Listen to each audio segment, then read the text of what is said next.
So the next session is really great. Okay.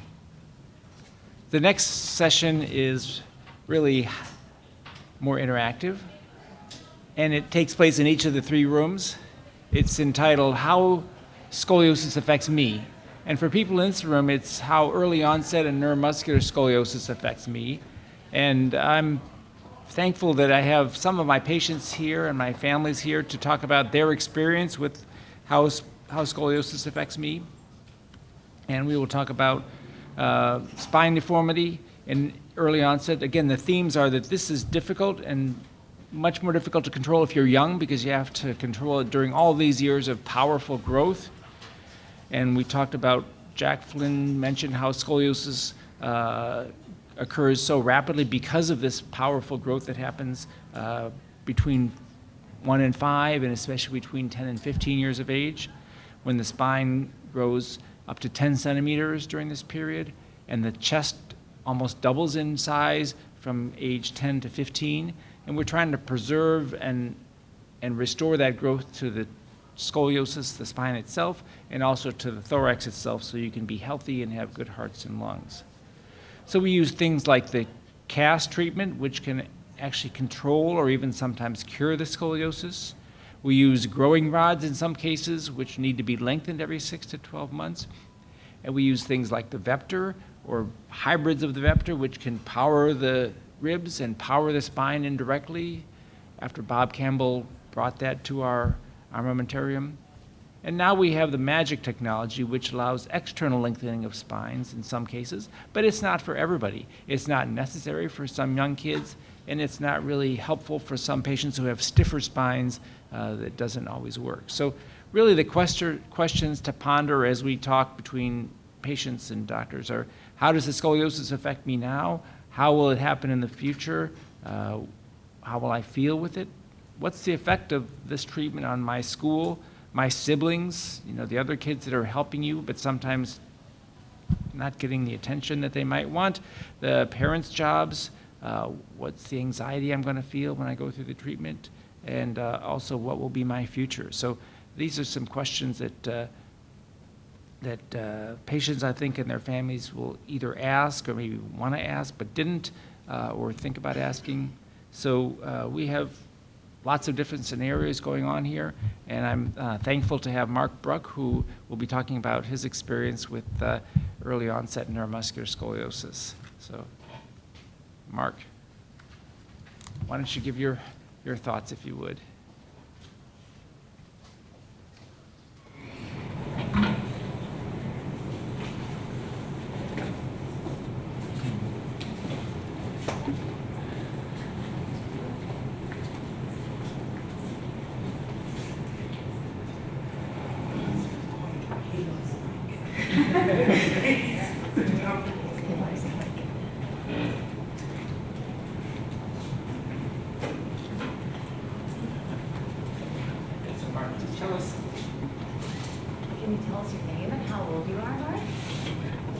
Hello everybody, my name is Mark Bruck. I am currently 13 years old and I have been diagnosed with scoliosis.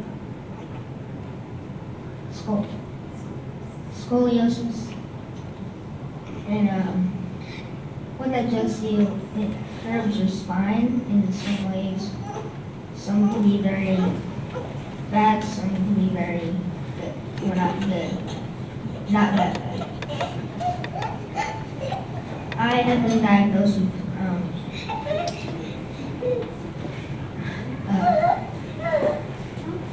muscular dystrophy, also known as MD. And what that does to you, there's a bunch of different types of diseases. Some are very common, some are very rare. In my case, I got the most rarest one of all of them, which is scoliosis, which is spine syndrome. And it also does the same thing to your spine, curves it in ways that, that.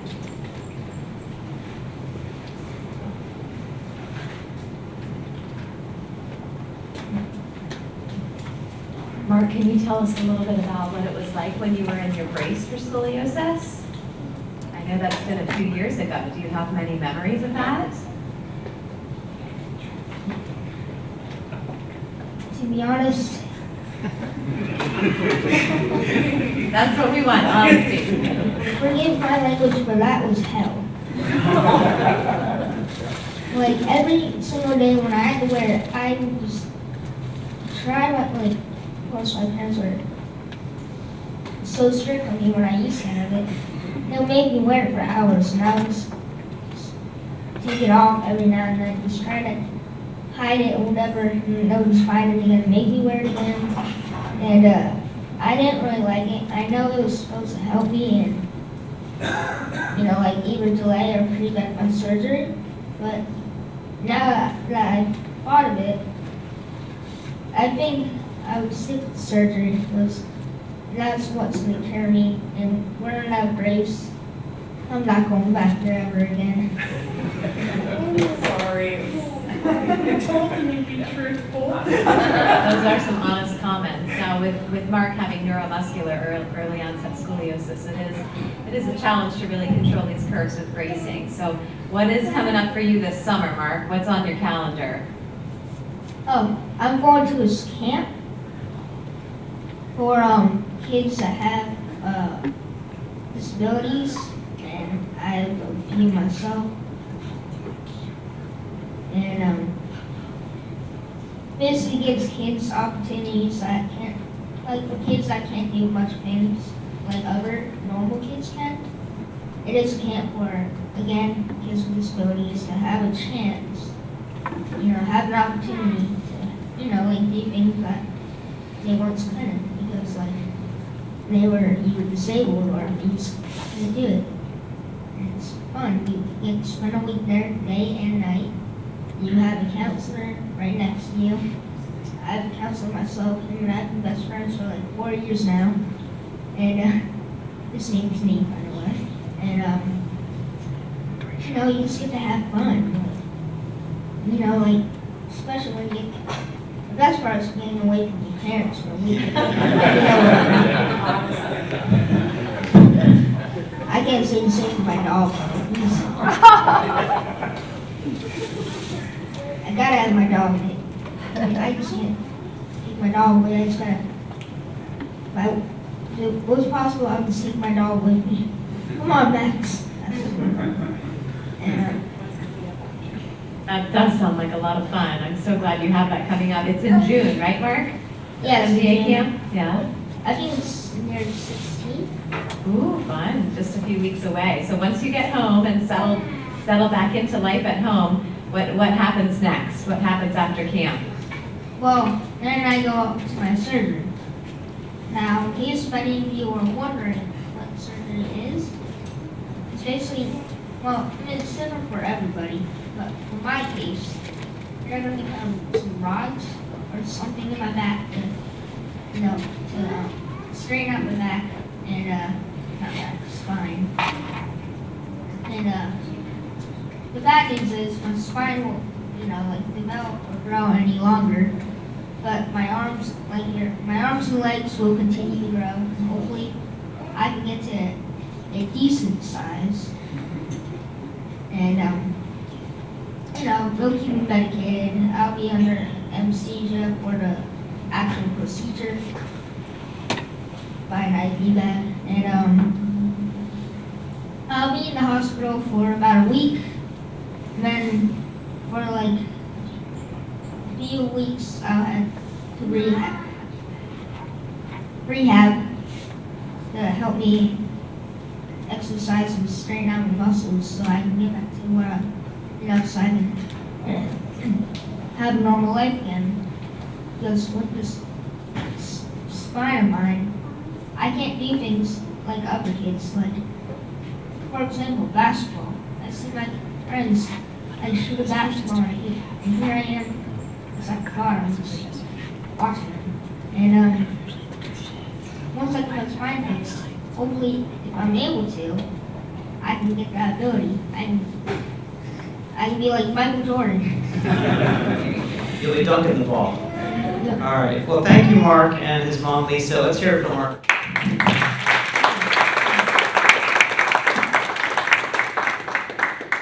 Next is Jack Flynn, and our guest is going to be Addison. Take a hand up to Neela and Megan. Alicia, you're the expert. You should call that. That was awesome. No, you can stay there. That was such an awesome talk. I don't know if we even need it. So this topic is we're dealing with repetitive interventions, and that is one of the biggest challenges that those of us who do this surgery, we know this can't be one and done like so many other things we do, because we got to keep the spine growing. And so with these repetitive interventions, whether they are repetitive casting, which is a procedure, whether it is repetitive surgery, it's a challenge. It's a challenge not just the day you have it, but it is thinking about it in advance. It's dealing with that stress, it's the recovery, it's the interruption of school and home activities as people taking time off of work. It's surgery that's canceled because I have a cold, now when am I gonna do this again? And we had the grandparents in town to watch the kids and all the stuff, all the stress that happens with this. So I'd like to ask you guys to share your story a little bit and then start the conversation and invite anybody else to kind of chime in about how to deal with this. Hi, my name is Megan, and this is our schoolie warrior, Neela. Her two supportive sisters are over there, and their daddy. Our journey started just about a year ago, last month. We had just moved to Southern Maryland, and we had her 4-year well check at our brand new pediatrician. And I had mentioned I felt like something was a little bit off with her gait. So the very end of her well check, the doctor happened to, I don't think she was necessarily going to do it otherwise. She happened to do scoliosis screening, and before we knew it, we were headed down to have an x-ray and had a permanent diagnosis. So then we were referred up here, and we are now working with Dr. Sponseller and Kristen Venuti, nurse practitioner. And we had Neela's, well, she kind of had I think our first appointment was in December, of August of 14. And it was an initial appointment here, and then we came back. It was kind of a monitor phase at that time. We came back in December, and the curve had actually improved, decreased. And then we came back in, well, that was December. And then February, to make a long story short, February she had her first cast applied.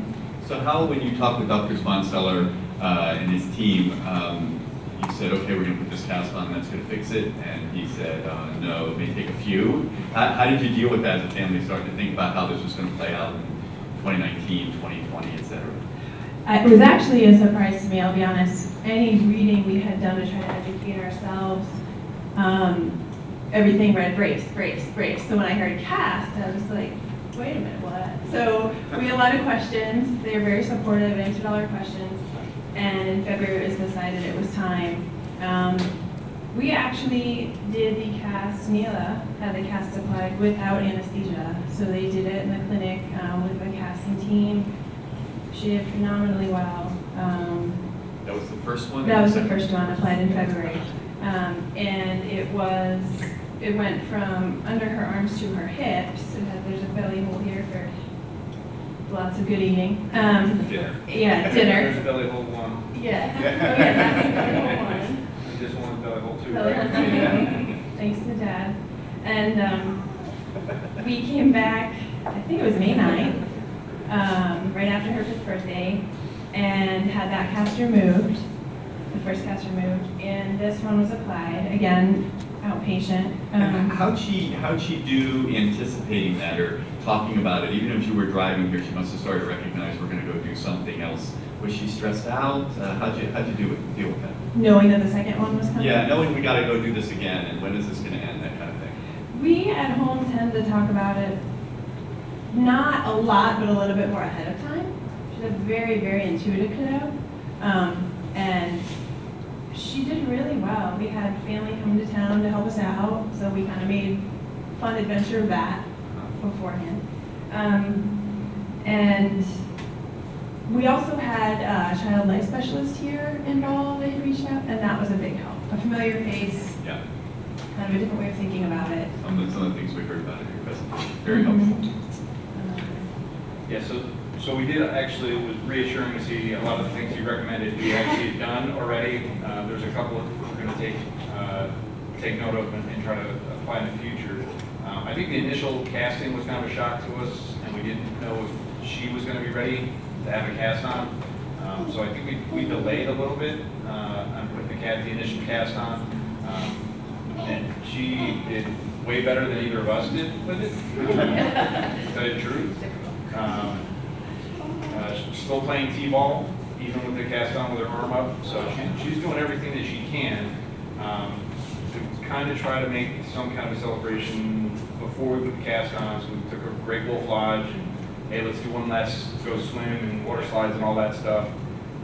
And then when we get our brace on, we're going to do a big surprise. We don't even know what it is yet. When does this one come off? So July 25th. You are. She's gotten into your stuff.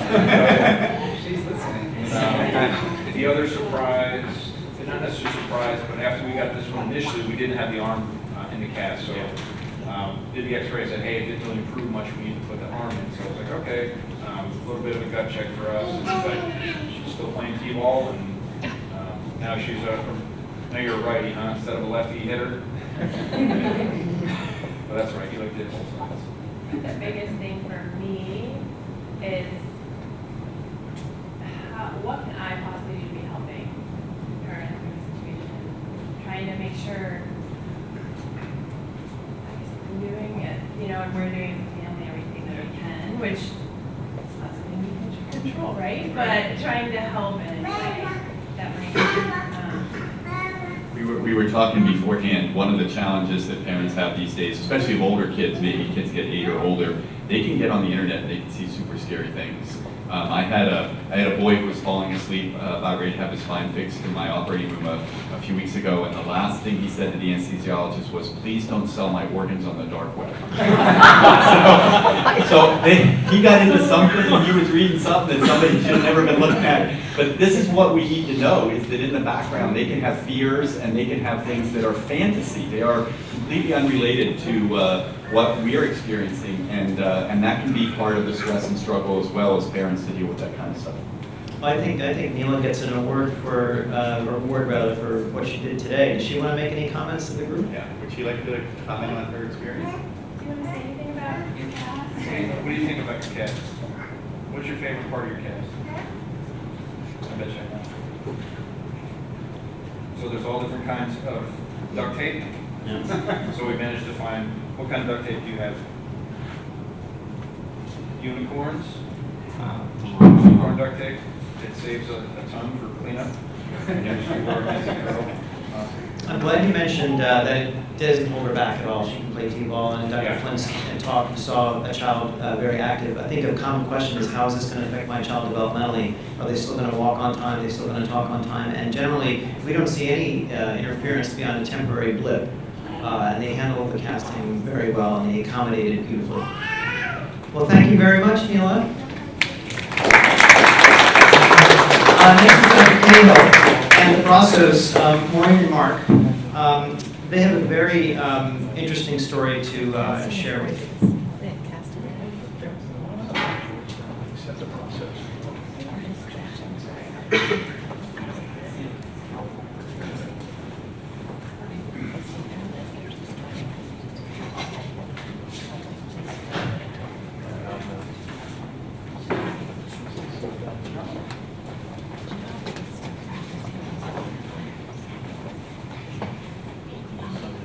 So for those of you that are here, this is probably not going to be as new to you, but once your child is diagnosed as having some sort of neuromuscular condition or early onset scoliosis, it doesn't just affect your child, it affects the whole family. And so the Brassos, with their son Luke, have gone through the process from before age 1, and now he's 13. And what I would love to hear from you guys is, how does being a parent of a kid with early onset scoliosis affect your other roles in life, being husband and wife to each other, being parents to other kids, or whatever your other roles are. What is the new normal for you guys, and how do you guys still make the other parts of your life work with the confines of being Luke's parents? I would say it's hard. It's been a hard road. I mean, it's just Maureen, two other Maureen, can you use the mic?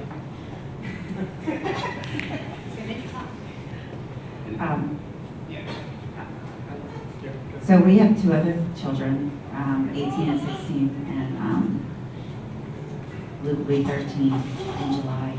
And it's, there's a lot of dividing and separating, and, you know, I think the hardest thing for us has been trying to make sure that our other kids don't blame Luke for things we can't do as a family, and there's a lot of stuff we can't do as a family. We have to, and they're great, they love them, but at the end of the day, I don't want them to ever feel like we couldn't do this because of Luke, because it's his fault, because it's not his fault, and he's got a lot of other challenges, but it's, we can make it work, right? So I'll follow up. I think our situation isn't unique, right? Although our child, Luke, is unique with so he has an underlying diagnosis of Prader-Willi syndrome, and scoliosis was sort of the major first challenge that we had. A couple things. One is our daughter, Allison, is 18. She's going off to the University of Georgia. She wants to study genetics. So if you want to understand the impact of diagnosis on the siblings, I think that says a lot. So I'm really proud of her. I have a 16-year-old son going on 15, I think. He's on a bus right now, or he might be up at State College playing in a high school lacrosse championship. It's not the championship game, but they're in the bracket. And, that's a tough sport. Plays football. He's, kind of an active kid, but he's very, very compassionate, warm, and loving around his son. So in many ways, Luke's diagnosis is a gift to them for the rest of their life. They'll end up being way more compassionate about others than they would be without him in their lives.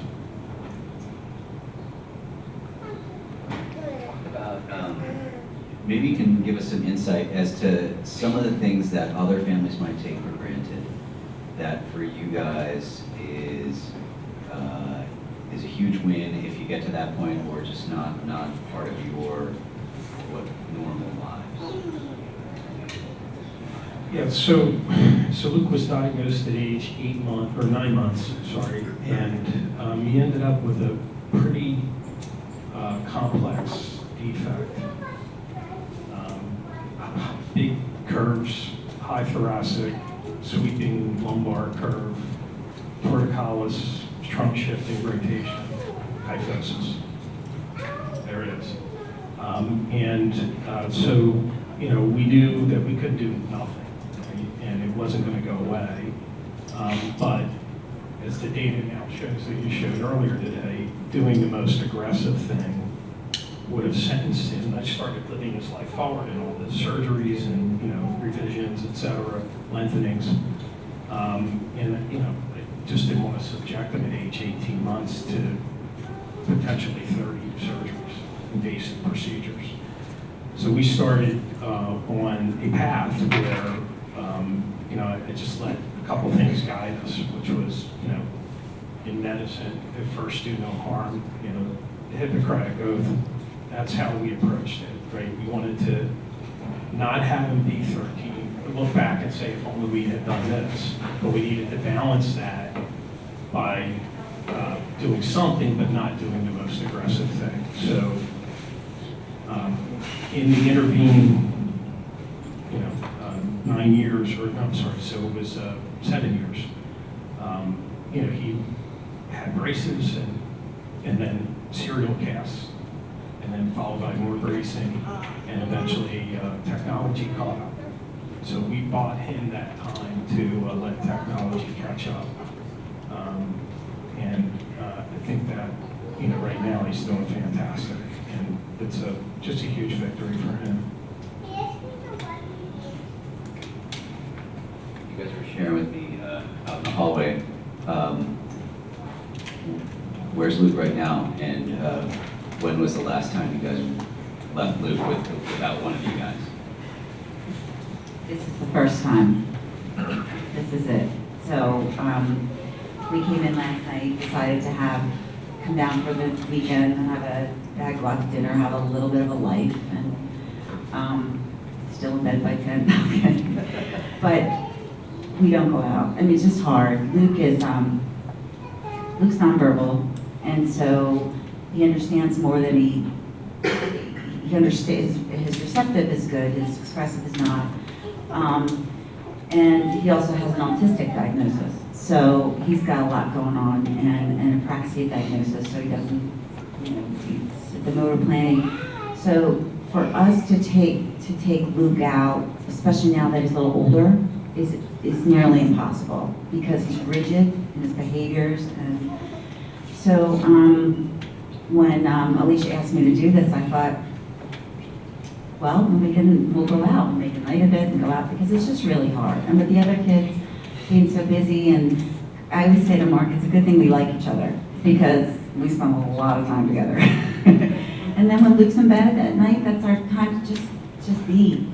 And it's just the rest of the time I pretty much can't breathe until he's in bed, safe, and I can be like, okay, now I can do this, now I can breathe. And so it's just not an easy balance, but I will say that everything that we've done, and I did go kicking and screaming with the cast, I did, admittedly, and I threatened to not go because I was just like, what? But it was worth it. It saved his life. It was hard. Like we were saying, more for the parents because it's just really hard to watch your child, and he couldn't even walk when he got the cast. So all his milestones. So it's been a painful, hard journey, but it's been well worth it. And now, like Mark said, he's got the magic rods. He's doing great. His balance is great. He's growing, and we still have all the other challenges, but that isn't one of them anymore. So, and that was at one point the biggest. So we're coming along. I think he's in for lengthening this Friday, so that'll be a 15-minute in and out, like a NASCAR pit stop. It's really, really amazing. Fascinated by it. Maybe I'd love to hear from other families how parents and families support each other. Any tips for other families, like how to still do those roles? Share their. Yes. I'll say a little bit. So we're a Navy family, so we move around a lot. First of all, you two are amazing, and I'm glad he's doing it.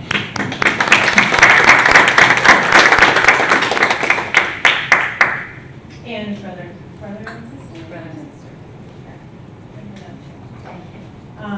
We're a Navy family, so we move around a lot. In fact, we had just moved to Maryland when this journey began. So supporting each other, especially since the diagnosis, I think we're still figuring it out.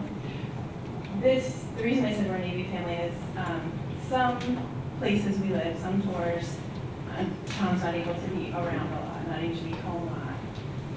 I am very thankful that this tour he is, and I think the biggest support is that he's able to be here for all of this. He's able to come to all the appointments. At the end of the day, we're both pretty spent, so there's not a lot of deep conversation at night, but I think we discuss what we learn, what we hope, things like this, planning for it. And again, I think it's a work in progress, but I think the physical presence, like both of you are here, and I think that in itself just says a lot, at least for us. I know that's not possible in all families, but for us, I think that's how we're trying to navigate it. It's very inspiring for sure. We do have to excuse the Brassos because they have another commitment, but thank you very much.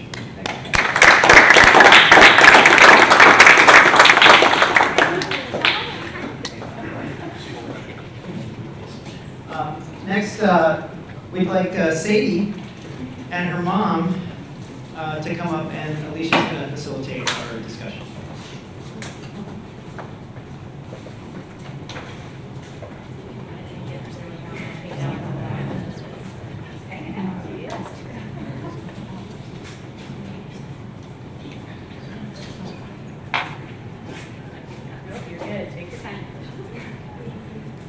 She thinks everyone's here for her, so she'll flirt with everyone. So, you know, I'm in the room a lot of times when families are first told about their child's diagnosis and their treatment plan, and particularly for early onset scoliosis and neuromuscular scoliosis. You know, it's not usually a simple thing. You're not, you know, in a brace for a year and then you're done. And so I think the rug really gets pulled out from under people, and they have this look on their face like, oh my gosh, what's going to happen now? And so it's a privilege for me to be able to watch how families who really had no idea what was going on or where to turn or what to do, and not have confidence in that really change. And so I would really encourage people that once they feel like they have their feet back under them and know a little bit more, to really give back. And I feel like that also helps empower families. And that looks a little bit different for everyone. So I'm going to ask Ashley first to tell her story, and then we'll go from there. Hi. So we first realized that something was wrong with Sadie when she was maybe like 5 or 6 weeks old. We ended up, she was failure to front. We ended up inpatient at Shah in Philadelphia, and she had an ovarian torsion that had become about half the size of her abdomen and needed emergency surgery. And we kind of thought, okay, like once we had that surgery, it was like, okay, things are gonna be fine. This is the end of our stressful time. And it wasn't. It was just the beginning. So she ended up diagnosed with hypotonia, hip dysplasia, scoliosis, of course, and then kind of once we were starting to get these diagnoses, like a doctor said to us that either she's the unluckiest girl in the world or there's something underlying. So go back to genetics. We had already done some genetic testing, and we did more genetic testing, and revealed Soto syndrome as her sort of underlying syndrome that is sort of responsible for everything. We got that diagnosis actually a year ago Thursday, so it was it's a lot to process, and she has had a lot of very complex medical needs, but things have started to kind of settle down. She's been in a cast now for about 9 months, and she's getting up in 13 days, but I'm not counting. And we're going to a Wilmington brace, which is very exciting. But the first thing that we did, we were not expecting a Soto syndrome diagnosis, and neither were her doctors. The first thing we did is Google, which is like the worst thing to do. But then we also started, looking to social media and the Facebook groups, which have their pros and cons for scoliosis, for Soto syndrome, for everything else that we've been up against. But also the Instagram hashtags, which sometimes it's just like you get to see like cute pictures of kids that are dealing with the same things. And one thing that I saw on the Soto syndrome hashtag was a group of runners, and I was a runner before I had kids, and I was trying to figure out, is it French, and I'm like trying to get back to my high school French experience and using Google Translate, and realized that there was a virtual run that was started by a family whose son has Soto syndrome, but for all rare diseases. It's a 7,000 meter 7K for the 7,000 plus rare diseases. And I said, well, I'm doing that. But it had happened like 2 weeks prior. So I had a whole year to get ready. And I thought, I'm going to run it. And I don't know what's going to happen. But my husband was going to walk in with the stroller with the 2 kids. We had an older son. And it ended up turning into, we got shirts, and we sold over 50 shirts to friends and family across the country. We had people in Colorado and California and Rhode Island and Connecticut all walking the distance or coming with us. We had about 35 people that came and did it with us. And then we did that as sort of part of the 31-day challenge for Shah, because that's sort of where her journey began. Where we committed to running or walking individually 31 or 62 miles during the month of May. And I started a team, and I thought, like, I'll just do it. I'll just see what happens. And we ended up getting 13 people to join our team, and we raised almost $4,000 for Shah this month.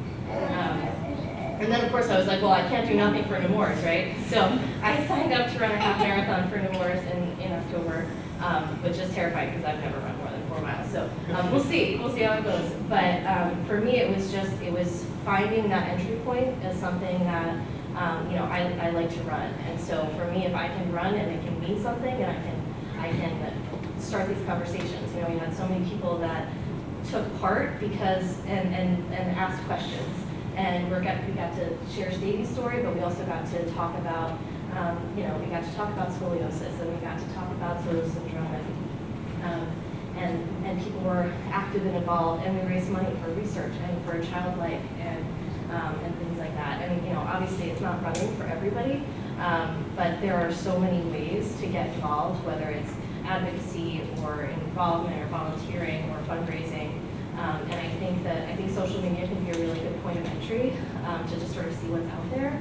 And I also think that talking to your team, your child's medical team, to just kind of find out, like, even this for me was like so exciting to feel like we're at a place where we have our feet under us for the first time in a long time, and we want to be involved. We want to look at the good that comes out of these scary diagnoses. So I think it's been a really empowering thing. And I hope that every family has the chance to do something that feels empowering about their kids' diagnoses, because it's hard.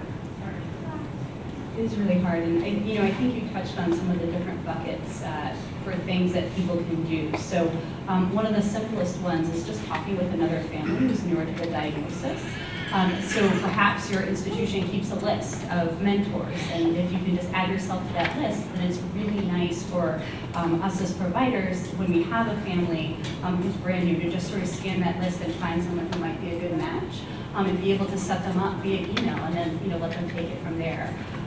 And then raising awareness, like you were saying, just among friends and family about different diagnoses, scoliosis, what the different treatments are, what quality of life can be, but also taking that to the hospital administrators and things that you think are needed for this type of patient. Taking this to your local legislature, your representatives, because often they're not aware of these things, and they often love to hear from families. And then, the last one is fundraising. So, a lot of the research and advancements that have been done have only been able to come about because of research studies. And so, everyone has their own little niche and what they're comfortable with. But I think it's really, really helpful for people to think that way. Do any other families have things that they've been able to do to sort of raise awareness and sort of give back?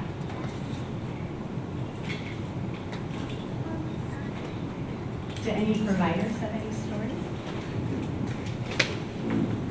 I think each of these presentations has been really insightful. I probably learned the most of anybody in the room because I only see one side of the treatment. I don't see all the effects of the on people's families. So that's been great. And I also realize that you have to advocate for your own situation. There's not enough energy to improve everybody's diagnosis. You have to really advocate for providers to get involved, for research money to be done, and for even getting personal connections. So I think that this is a very iterative process, and we've learned a lot from hearing people's stories and seeing how they produce positive change by just getting involved. Actually, have there been any misconceptions or things that family and friends have said to you that you would like to clear the air about?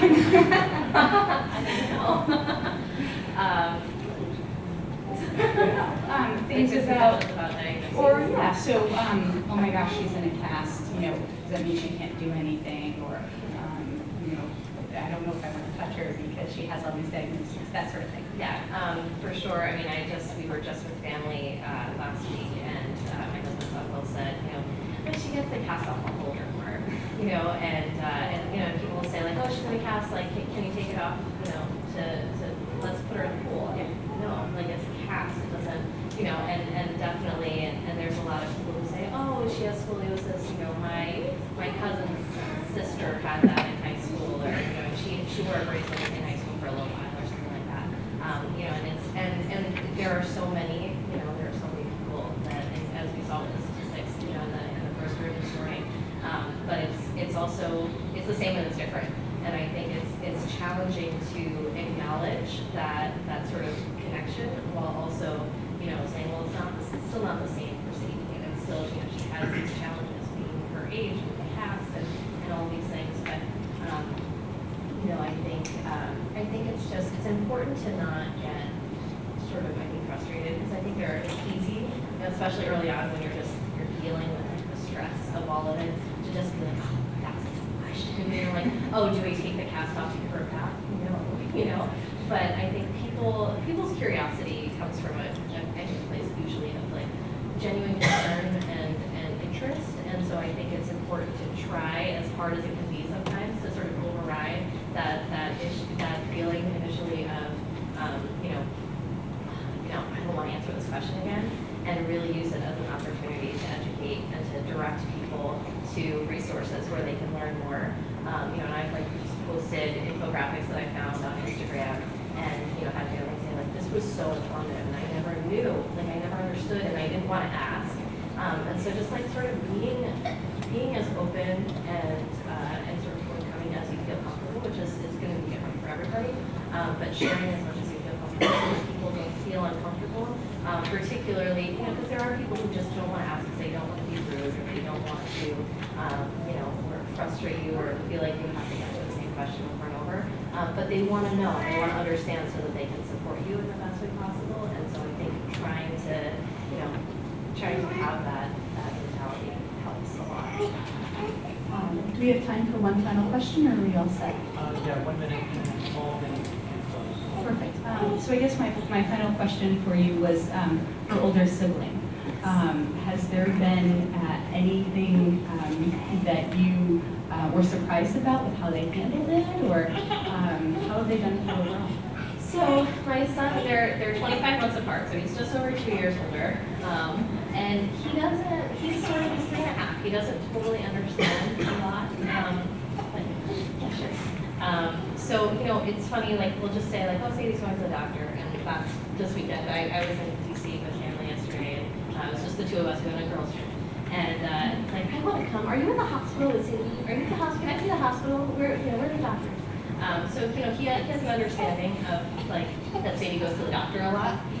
But beyond that, no, he just is kind of, I think it's all he's ever known with her.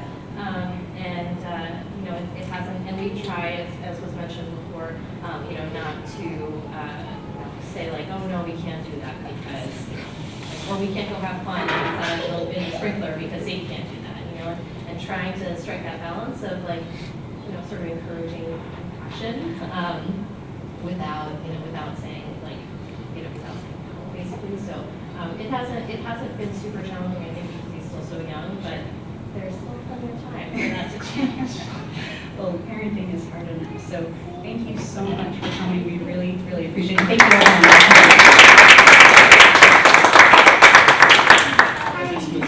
This was a very informative session, kind of new for everybody, and I as I said, learned a lot. And I think we can all agree with that. We are done with the formal part of the program, and now we have lunch out in the hallway. There is a chance to network and debrief, give us suggestions for how we can make this better next year, and other formats you would like to see education provided in. We realize it's not always appropriate to come in on a Saturday and be lectured to, but we could provide webinars, have other forums that you might prefer to receive information in your friend's way. So just let us know. But in any event, I'd like to thank everybody for coming and sharing their stories, our sponsors for helping make it possible, and I'd like to ask you to enjoy the rest of the morning and find your lunch out there. And there's a courtyard just outside of Balducci's, which is a beautiful place to eat outside. And again, thank you for coming and sharing all of your experiences.